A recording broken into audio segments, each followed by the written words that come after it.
Welcome to your online timekeeping training video. The next 15 minutes or so will provide information on how to navigate through the site as well as perform specific functions. Please obtain the login links as well as your ID and password for the timekeeping system from your timekeeping provider. Before we delve into the administrative portal, let's take a look at the Employee Self-Service option. The Employee Self-Service portal is a convenient way to empower employees with self-management permissions via the internet. The first page is the Welcome Dashboard, which contains announcements and statistics specific to the employee logged in.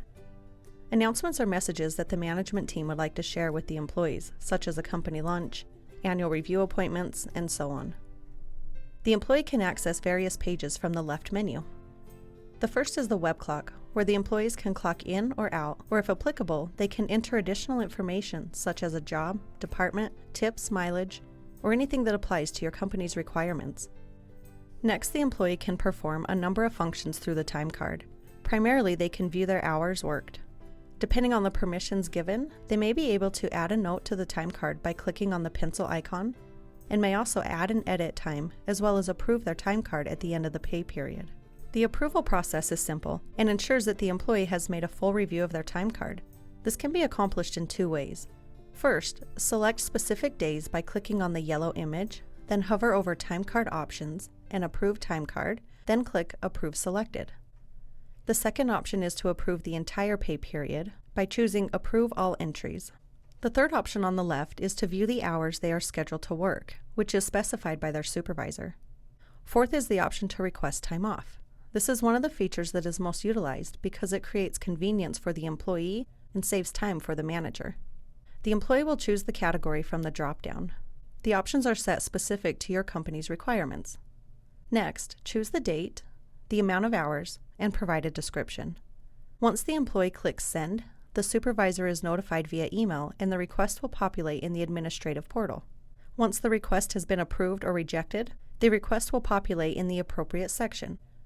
If the manager makes an adjustment to the request, it will be considered conditionally approved, which means the employee will need to either accept or reject the change. Next, the employees can run an accruals report. The accruals feature will have to be activated before this page calculates. If the settings are in place, the employee can see how many PTO hours are available for a specific date range. This allows the employee to plan their personal time off accordingly. And last, the employee can update their personal information, which includes their password, phone number, and email. Also, the employee has the option to receive an email when their time off request has been approved or rejected, but they have to opt in by checking this box. All of these features are available upon request, and some may have additional fees associated. We will now take a look at the system from the administrative point of view. Once you are logged in, you will notice the site is divided into two frames. The left side is for navigation, and the right will be used for viewing. To start, the right frame is displaying your Welcome Dashboard. This dashboard offers quick stats and quick links to assist you with your daily management, such as employee setup, missing punches, or running a report. You may use the text links as shortcuts to these areas. To the left, beneath the dashboard, you will see time off requests. This page is populated as a result of employees requesting time off through the Employee Self-Service portal. All the information necessary to make the decision is provided. You can see when the request was made, who made the request, and the date in question. For more information, click the arrow. Now you see what type of hours the employee is requesting to use, total hours, available PTO time, and the employee's comment. Up above, a calendar will indicate dates with approved time off requests. You can see which employee that is by hovering your mouse over the date itself. After a full review, you can then approve or reject the request. Either action will prompt an email to the employee if they are set up to receive email notifications. If no email address is provided in the employee setup page, a box will appear allowing you to enter the employee's email address. Once you click Save, the employee will be notified via email and their email address will be saved in the employee setup screen. Next, we see scheduling. The scheduling option is great for keeping employees up to date with what is expected of them. It also helps management ensure coverage and allocate hours for the week. This page allows you to set, view, and/or modify employee schedules. To activate a schedule, simply follow the guided wizard. You also have the ability to compare a schedule to the actual time card and set deviation flags. This is another feature that would need to be discussed with your timekeeping service provider. Back on the left, we will look at the Employee Setup page. A list of the current active employees will appear. The view of this page can be manipulated by right-clicking within the header row and selecting Columns. The page can also be sorted by clicking on the header name. From this page, you can update multiple employee records by checking the appropriate boxes and hovering over Employee Setup options, then work with selected employees. To add a new employee, hover over Employee Setup options, then Add New Employee. Let's take a look. Hovering your mouse over the titles will provide a description of the field's purpose. The mandatory fields needed to collect time are the first name, last name, and login fields. Everything else is dependent on your company's profile.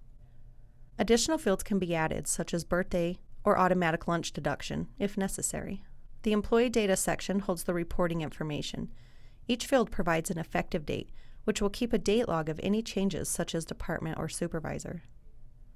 The bulk of your time as an administrator will be spent in this next area, managing time cards. Yesterday's entries will display multiple time cards defaulting at the previous day's date. You may also change the date from the top left corner. From the time card options, you can view the schedule versus time card, and you have the option to show only missing punches. This makes the editing process quick, especially if it is utilized on a daily basis. To edit time that is incorrect or missing, click the Edit button. To add time or dollars, click the Add button. It is suggested that a comment be added whenever a time card is being edited. This will provide insight if the edit is questioned at a later date. If you would like to add a note to the time card, click on the pencil icon. The notes can be made available for the employees to view and/or edit.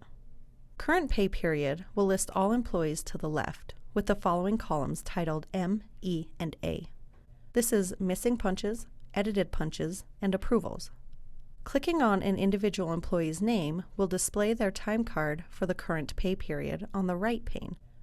This page allows edits to be made, notes to be entered, and time card entries to be approved. From the time card options, you can view the schedule versus time card, and you have the option to show only missing punches. To see the full time card again, simply select the Show All Punches option. Another feature to be aware of is the punch details. Hover your mouse over the actual punch or edited punch to view the detailed notes as to where the punch originated. The bottom of the time card will show total hours by category, as well as a combined total. And if accruals are being tracked, the available balance will be displayed. If the employee has time off planned for the future, a remaining balance will also display. We will now go back to the main menu and select the Maintenance menu. This menu provides a number of useful tools, starting with Adjust Accrual Balances. This page allows you to add to or subtract from the current accrual balance, or you can change the balance completely. You may also add an expiration date, which will forfeit the balance if not used on or before the date specified. This is another feature that will require further discussion with your timekeeping service provider.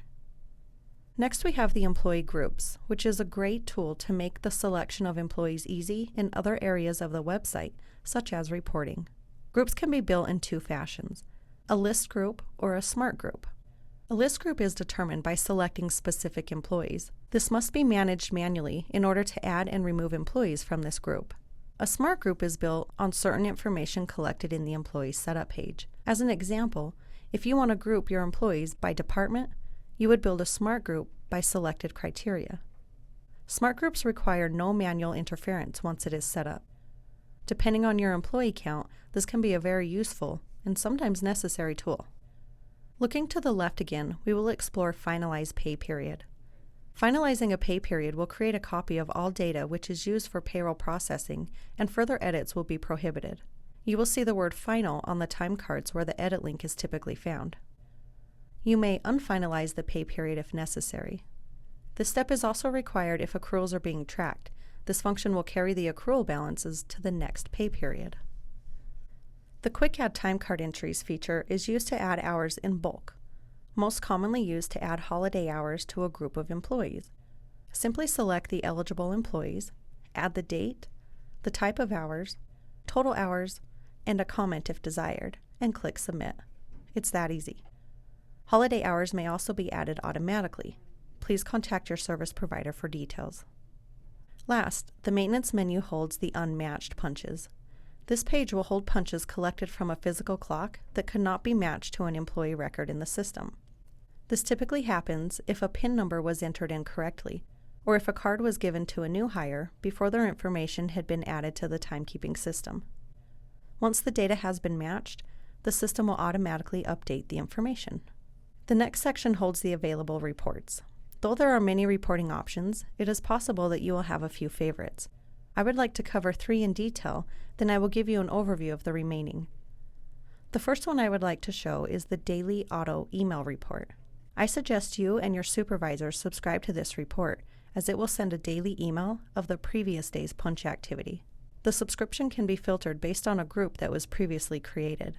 This will restrict the employee's information that is provided in the email, if necessary. The next report I would like to mention is the Labor Report. This report is customizable, meaning you can determine what information you would like to report on, starting with the date range and employees. After you click Continue, more data is available for selection. The fields can be rearranged and filtered as desired. The third report is the Download Activity Files, which allows you to export your timekeeping data. Further details on this report can be delivered by your timekeeping service provider. A quick explanation of the remaining reports will start with the Pay Period Summary, which provides a summary of hours that can be sorted and filtered. The next is Pay Period Subtotals, which simply provides total hours per pay category. Next is the Accruals Report.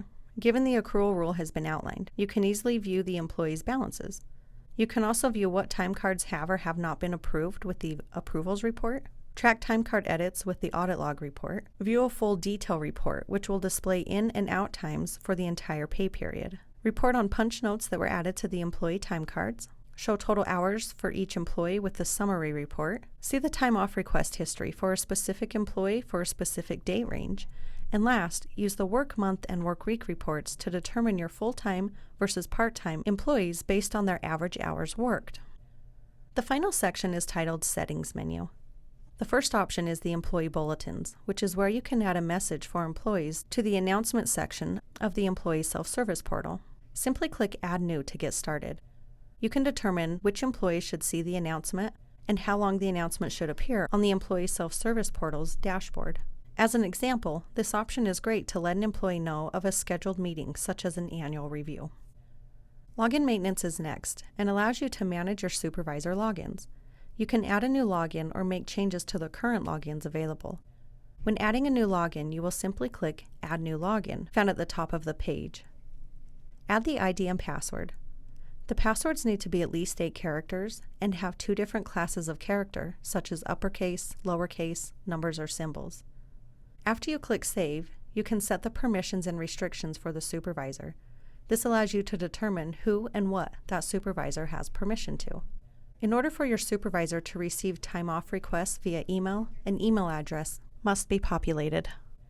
Next are the processing rules. Here you can view what system features are active per the information given to your timekeeping provider. For example, clock prompts, punch categories, scheduling, holidays, and so on. Back to the left, you can update your personal information. And last, if you have a physical clock, you can verify that your clocks have successfully transmitted by viewing the date and timestamp. Help and support is the last section. The Help link is an online resource available 24 hours a day to assist you in finding answers to your questions. Each article provides step-by-step instructions with screenshots and can be searched by keyword, by site menu, or alphabetically. This section also links to the system's page maps. Page maps provide hints and tips about the timekeeping system and can be searched alphabetically. I would like to thank you for watching this training video. We hope you enjoy your new timekeeping solution, and for further questions, please contact your timekeeping service provider.